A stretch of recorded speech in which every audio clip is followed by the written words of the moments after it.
സെക്രട്ടേറിയറ്റിന് മുന്നിൽ നടക്കുന്ന ആശാ വർക്കേഴ്സിന്റെ സമരം ഇന്ന് 63-ാം ദിവസത്തിലേക്ക് കടക്കുകയാണ്. സമരം തുടങ്ങി 2 മാസമായിട്ടും അനുകൂല തീരുമാനമുണ്ടാകാത്തതിനാൽ കൂടുതൽ കടുത്ത സമരരീതികൾ പരീക്ഷിക്കാനാണ് സമരക്കാരുടെ തീരുമാനം. സമരത്തിന്റെ അടുത്ത ഘട്ടം ഉടൻ പ്രഖ്യാപിച്ചേക്കും. സലീം മാലിക് വിവരങ്ങളുമായി തിരുവനന്തപുരത്ത് നിന്ന് ചേരുന്നുണ്ട്. സലീം, ഇത്രയും ദിവസം അതിൽ തന്നെ പല രീതിയിലുള്ള സമരമുറകൾ, സമൂഹത്തിൻ്റെ വിവിധ ഭാഗങ്ങളിൽ നിന്ന് അവർക്ക് ഈ ഘട്ടത്തിൽ ലഭ്യമാകുന്ന പിന്തുണ, നാളെ ഇപ്പോൾ വിഷുവാണ്.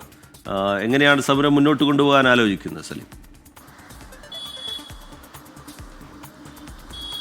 പ്രജിത്ത്, സമരം 2 മാസം പിന്നിട്ട് കഴിഞ്ഞു. 63 ദിവസം എന്നുള്ളതൊരു ചെറിയ കാലയളവല്ല. ഇക്കാലയളവിനിടയിൽ പലതരത്തിലുള്ള സമരരീതികൾ അവർ പ്രഖ്യാപിക്കുകയും നടപ്പിലാക്കുകയും ചെയ്തു. പല ഘട്ടങ്ങൾ കടന്നു. അതിനുശേഷം സമരത്തിൻ്റെ മറ്റൊരു ഘട്ടം ഉടൻ പ്രഖ്യാപിക്കുമെന്നാണ് നമ്മൾ മനസ്സിലാക്കുന്നത്. ഒരുപക്ഷെ സമരത്തിൻ്റെ അടുത്ത ഘട്ടം എന്ന നിലയിൽ ഇന്ന് തന്നെ ആ പ്രഖ്യാപനം ഉണ്ടായേക്കും. കാരണം ഇന്നലെ ഈ സമരവേദിയിൽ പൗരസാഗരം എന്ന പേരിൽ ഒരു വലിയ പരിപാടി സംഘടിപ്പിച്ചിരുന്നു. സാംസ്കാരിക സാമൂഹിക രംഗത്തെ പ്രധാനപ്പെട്ട ആളുകളൊക്കെ ഈ സമരത്തിന് പിന്തുണ അർപ്പിച്ചുകൊണ്ട് ഇവിടേക്ക് എത്തുകയും അത് വലിയ ആൾക്കൂട്ടത്തെ സംഘടിപ്പിക്കാനും കഴിഞ്ഞിരുന്നു. ഈ 63-ാം ദിവസവും ഈ സമരക്കാർക്ക് ഇത്രയും അധികം ആൾക്കൂട്ടത്തെ സംഘടിപ്പിക്കാൻ കഴിയുന്നു എന്നുള്ളതും ഈ ആശാ വർക്കേഴ്സിനെ ഇവർക്കൊപ്പം നിർത്താൻ കഴിയുന്നു എന്നുള്ളതും ഇപ്പോഴും സർക്കാരിനെ സംബന്ധിച്ചിടത്തോളം വലിയ പ്രതിസന്ധിയായി തന്നെ നിൽക്കുന്നുണ്ട്. പക്ഷേ സർക്കാർ എന്തുകൊണ്ട് അനുകൂലമായൊരു തീരുമാനം എടുക്കുന്നില്ല എന്ന ചോദ്യത്തിന് മാത്രം ഇപ്പോഴും ഉത്തരവുമില്ല. ഈ ദിവസങ്ങൾക്ക് മുൻപാണ് തൊഴിൽ മന്ത്രി വി ശിവൻകുട്ടിയുമായി സമരക്കാർ ചർച്ച നടത്തിയത്. അതിലൊരു പോസിറ്റീവായ, കഴിഞ്ഞ കുറേ കാലങ്ങൾക്കിടയിൽ നടന്ന ചർച്ചകൾക്കിടയിൽ പോസിറ്റീവായ സ്വഭാവത്തിൽ ഒരു ചർച്ച പൂർത്തിയായത് മന്ത്രി വി ശിവൻകുട്ടിയുടെ ചർച്ചയാണ്. ആ ചർച്ചയ്ക്ക് ശേഷം ആരോഗ്യമന്ത്രിയുമായി മുഖ്യമന്ത്രിയുമായി സംസാരിക്കും. അതിനുശേഷം സമരക്കാരെ ചർച്ചയ്ക്ക് വിളിച്ചു വരുത്തും എന്നന്ന് മന്ത്രി വി ശിവൻകുട്ടി ഇവർക്ക് വാക്ക് നൽകിയതാണ്. പക്ഷേ ഇതുവരെ അത്തരത്തിലുള്ളൊരു നടപടിയും ഉണ്ടായിട്ടില്ല. അതെന്തുകൊണ്ട് വൈകുന്നു എന്നുള്ള കാര്യത്തിലും വ്യക്തതയില്ല. പക്ഷേ വളരെ വേഗത്തിൽ തന്നെ മുഖ്യമന്ത്രിയും ആരോഗ്യമന്ത്രിയുമായ ഒരു കൂടിക്കാഴ്ചയ്ക്ക് അവസരം ഒരുങ്ങും. അതിന് മന്ത്രി വി ശിവൻകുട്ടി തന്നെ മുൻകൈ എടുക്കും എന്നുള്ള പ്രതീക്ഷ ഇപ്പോഴുമുണ്ട്. കാരണം ഈ സമരക്കാരെ സംബന്ധിച്ചിടത്തോളം കഴിഞ്ഞ 2 മാസമായി ശമ്പളമില്ലാതെ, അതല്ലെങ്കിൽ വലിയ പ്രതിസന്ധിയിൽ നിൽക്കുന്ന സാഹചര്യമുണ്ട്.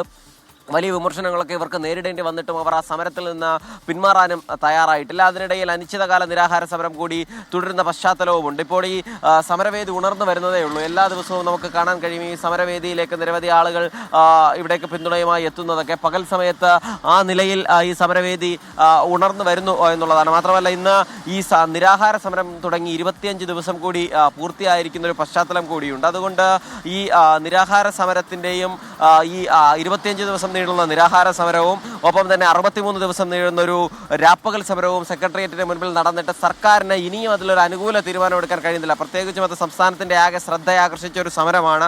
അതിലൊരു അനുകൂല തീരുമാനം എടുക്കാൻ കഴിയുന്നില്ല എങ്കിൽ സർക്കാർ അത് വലിയ വിമർശനം ഇനി നേരിടേണ്ടി വരികയും ചെയ്യും. അതുകൊണ്ട് സർക്കാരിന്റെ അടുത്ത നീക്കം എന്താണ് എന്നുള്ള കാര്യത്തിലാണ് എല്ലാവരും ആകാംക്ഷയോടെ നോക്കിക്കൊണ്ടിരിക്കുന്നത്. 2 ആവശ്യം മാത്രമാണ് ഇപ്പോൾ ഈ സമരക്കാർ ഉയർത്തുന്നത്. അത് ഒന്ന് ഓണറേറിയ വർധനം, അത് 21,000 രൂപയാക്കുക. താൽക്കാലികമായ ഏതെങ്കിലും കമ്മിറ്റി ഉപയോഗിച്ച് പഠിച്ചതിന് ശേഷമേ ആ തീരുമാനം നടപ്പിലാക്കാൻ കഴിയുള്ളെങ്കിൽ ഒരു 3,000 രൂപയെങ്കിലും വർദ്ധിപ്പിച്ചതിന് ശേഷം ആ പഠന കമ്മിറ്റിയിലേക്ക് പോവുക എന്ന വളരെ ന്യായമായ ആവശ്യം. ഒപ്പം തന്നെ റിട്ടയർമെന്റ് ആനുകൂല്യം നൽകുക എന്ന ആവശ്യം. ഈ 2 ആവശ്യം മാത്രമാണ് ഈ ഘട്ടത്തിൽ ഈ സമരക്കാർ ഉയർത്തുന്നത്. അതുപോലെ സമരത്തിന്റെ അടുത്ത ഘട്ടം ഉടൻ പ്രഖ്യാപിക്കും എന്നാണ് സമരം ചെയ്യുന്ന ആശമാർ അറിയിക്കുന്നത്. സമരം 63-ാം ദിവസത്തിൽ എത്തി നിൽക്കുകയാണ്.